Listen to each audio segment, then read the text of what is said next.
Under the burning sun, a small figure stood against the world's cruelty. A little girl with dirt-streaked cheeks clutching a bucket bigger than her dreams. Each drop of water she poured carried the weight of hunger, fear, and hope. When her trembling hand brushed against the CEO's car, it wasn't just soap that shimmered. It was destiny itself, glinting from a forgotten bracelet around her wrist. And in that single moment, the man behind the tinted glass saw not a beggar, but the ghost of a past he thought was buried forever. The afternoon heat lay heavy upon the city like a punishment. Asphalt shimmered, glass towers burned with reflections, and the air was thick with the kind of silence that only wealth could afford. Outside the grand marble gates of Raza Enterprises, a little girl stood barefoot on the blistering pavement, her tiny shadow swallowed by the towering building behind her. Her name was Era. 8 years old, or maybe 9, she wasn't sure anymore. Life had stopped counting her birthdays after the hospital bills began to pile up. Her mother lay sick at home, her breath shallow and her voice weaker each day. Ira had learned long ago that tears didn't buy medicine. Only coins did, so she came here, where the rich parked their shining cars and tossed away more in a minute than she earned in a week. Her bucket was half full of murky water. The rag she carried was torn from her old school uniform, back when school was still a word that meant something. She didn't look up when a sleek black Mercedes rolled to a stop before her, but she felt it. The hum of its engine, the faint perfume from the air-conditioned interior, the presence of something far beyond her reach. Era hesitated only a moment before stepping forward. "Sir, can I clean it?" Her voice cracked, caught between courage and fear. "Only 10 rupees, please. I just need—" She stopped when the tinted window slid down. Inside sat a man whose expression could silence a storm. Arman Raza, the youngest CEO in the city's history, known for his ruthless calm and eyes that seemed to measure the worth of everything they saw. He looked at her, just looked, and the words froze in her throat. She waited for the usual response. A dismissive wave, a look of disgust, the sharp command to move away, but instead he said nothing. His gaze drifted down to her hands, small, blistered, shaking. She had already started scrubbing the lower part of the door, her rag swirling circles into the reflection of his empire. Through the mirrored surface, he saw her face, fragile, determined, and too old for her age. Something twisted in his chest, something he hadn't felt in years. He told himself it was pity, but deep down it was something heavier. "Leave it," his driver muttered from the front seat. "She'll scratch the paint." Armand didn't reply. Era kept cleaning. Each stroke of her rag was a silent plea. Every drop of sweat that fell from her brow glistened on the polished metal. The smell of detergent mixed with the heat made her dizzy, but she refused to stop. She couldn't afford to. "Please, sir," she whispered. "Just a few coins." "My mother—" Her hand slipped and the bucket toppled. Water splashed across the pavement, soaking her skirt and feet. She gasped, quickly crouching to salvage what she could, but her hand froze mid-motion. A soft chime, metal against metal, echoed faintly. The bracelet on her wrist had caught the light. It was old. Its silver dulled by time, but still beautiful. A fine engraving ran along its surface, an intertwined R and A crest, small but unmistakable. Armand's world stopped. He leaned forward slowly, his eyes narrowing as if trying to convince himself it was a trick of the light. But no, he knew that symbol. He had seen it every day as a child, etched into the silver bangles his mother made for each of them. One for him, one for his little sister. The sister who had vanished one stormy night when the house had gone up in flames. The sister he never found. The sister everyone said had died. Armand's pulse began to thunder in his ears. "Where did you get that?" he asked, his voice low, trembling under the weight of control. Era blinked, startled by the sudden sharpness in his tone. It was my mother's," she stammered. "She said it's lucky. Your mother?" Ira nodded, clutching the bracelet as if protecting it from being taken away. "She never takes it off, except when she's too sick. I wear it for her sometimes to keep her safe." Armand stared at her and really stared now. The tilt of her head, the faint curl of her hair near her ear, the way her eyes had a golden fleck in the brown. It was all too familiar. He didn't believe in ghosts. But if he had, this little girl might have been one. He opened the door slowly and stepped out. The sudden movement startled Era. She stumbled back, gripping her rag tightly. The world around them seemed to hush. No honking cars, no murmuring guards, only the whisper of disbelief between them. "What's your name?" he asked. "Ira. And your mother's name?" She hesitated. "Amara." The name hit him like a strike to the chest. He took a step closer. "Amara Raza?" Ira frowned. "No, sir. Amara Khan." The difference of one word, yet it carved a canyon between truth and denial. Armin's mind reeled. Could it be a coincidence? Was this child just an echo of a past that refused to stay buried? The driver coughed nervously. "Sir, we're late for the meeting." "Cancel it," Armin said flatly, his eyes still locked on the child. Era didn't understand what was happening, but she could feel it. The tension, the storm of questions swirling behind those unreadable eyes. She stepped back, clutching her bucket. "Please, sir, I didn't mean to—" "It's fine," he interrupted softly. "But tell me where you live." Her lips parted, uncertain. "Near the river, sir." "The old quarters." "Room 6, building with no roof." She hesitated, afraid she'd said too much. Why, Armin didn't answer. His gaze lingered on the bracelet one last time before he turned away, his jaw tightening as if he were swallowing words too dangerous to speak aloud. When he re-entered the car, the door shut with a muted finality. Through the glass, he watched the little girl scoop up her bucket and disappear down the narrow road. The bracelet's image burned in his mind, brighter than the sun outside. For the first time in years, Armin felt something deeper than ambition, something that felt uncomfortably like fear. Because if that bracelet was real, then the past he had buried wasn't, and somewhere beyond the city gates, a truth long forgotten was beginning to stir. As the car pulled away, Armin's reflection blurred against the glass, half man, half memory. In his chest, a whisper returned, one he hadn't heard since childhood. Protect her no matter what. But whose voice was it? His mother's? Or the one he thought he'd lost forever? The city had fallen asleep under a restless moon. From his office window, Armin Raza watched the silver lights shimmer across the skyline. Sharp, beautiful, and painfully hollow. He'd built all of this.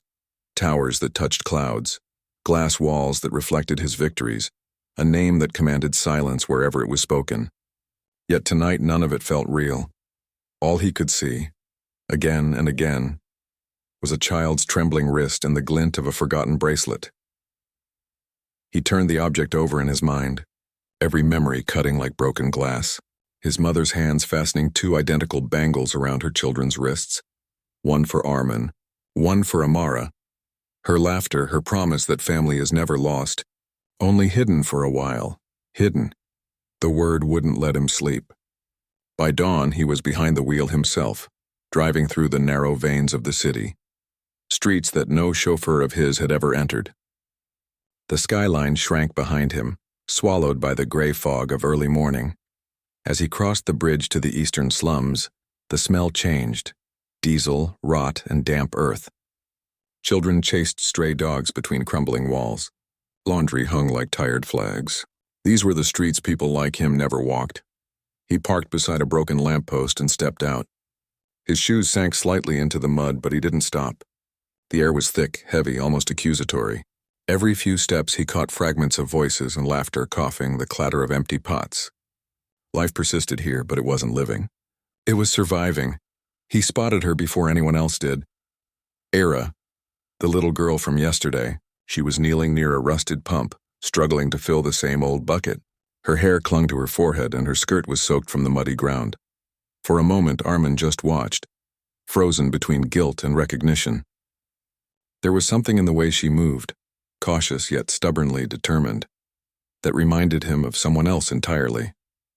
When she finally noticed him, her eyes widened, unsure whether to run or stay. "Sir?" Her voice was small, confused.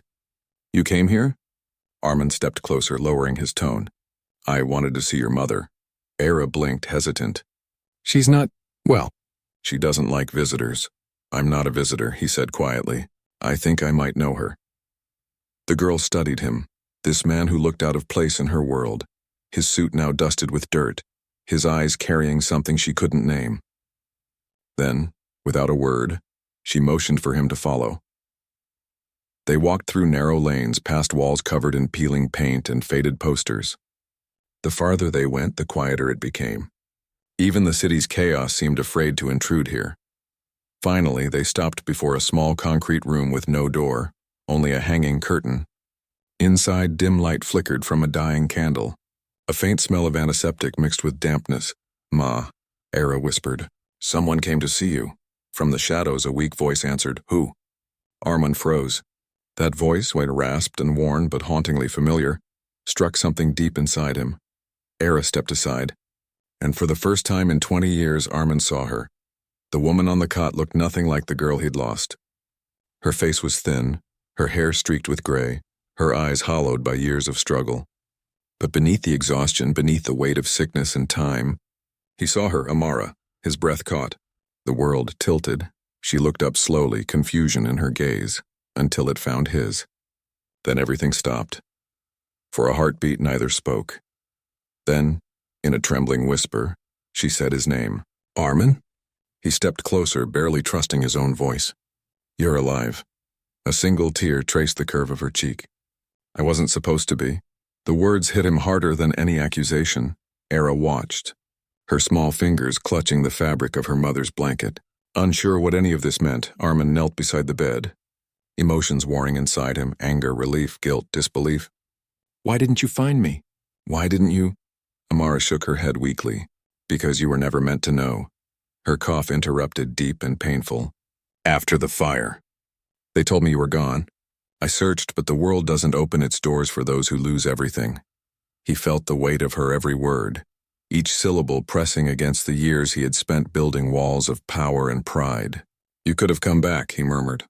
"I would have—" "Would you?" She interrupted gently. "The Armin I see in newspapers, the man they call a savior of industries, does he even remember what hunger feels like? Or the nights we spent counting raindrops through a leaking roof?"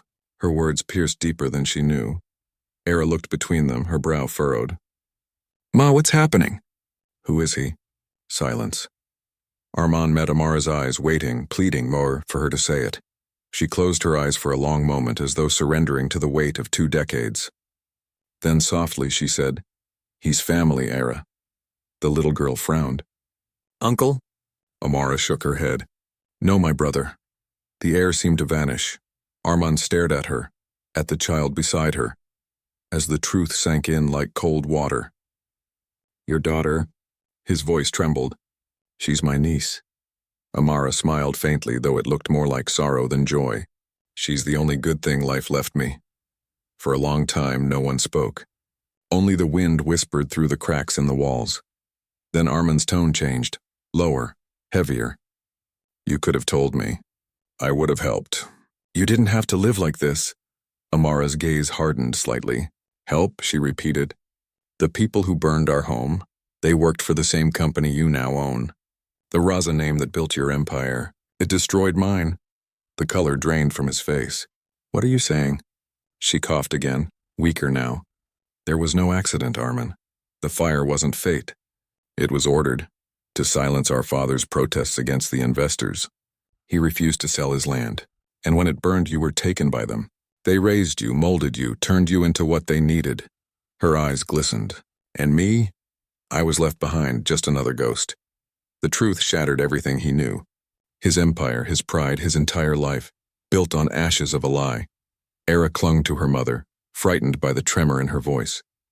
Armin wanted to speak, to deny it, to scream that it couldn't be true. But in his heart he already knew. He remembered the way the old board members had looked at him, like property, not blood. He remembered the sealed files his father had left behind, the unanswered questions. It all made sense now. He took Amara's hand gently. "We can fix this," he said. "I'll take you to the hospital." Her hand tightened weakly around his. "No, Armin, you can't fix what's already gone." Her breathing slowed. "But you can save what's left." Her gaze drifted toward Era. Then her eyes fluttered closed and the candlelight trembled. "Ma?" Era whispered, shaking her arm gently. "Ma?" No answer. Armin's breath hitched. "Amara." Still nothing. The silence stretched until it became unbearable. Outside, The first light of morning broke through the cracks, thin, pale, merciless. Armand knelt there, staring at the bracelet still gleaming faintly on the girl's wrist. The last bridge between two worlds that never should have been divided. And in that dim, broken room, he realized, the true weight of a name wasn't in how it was spoken, but in what it had destroyed. As dawn crept across the slums, Armand stood over his sister's still body, his reflection trembling in the metal bracelet. Beside him, Era whispered through tears, "Will you leave us too?" He didn't answer, because for the first time in his life, the man who had everything no longer knew who he was.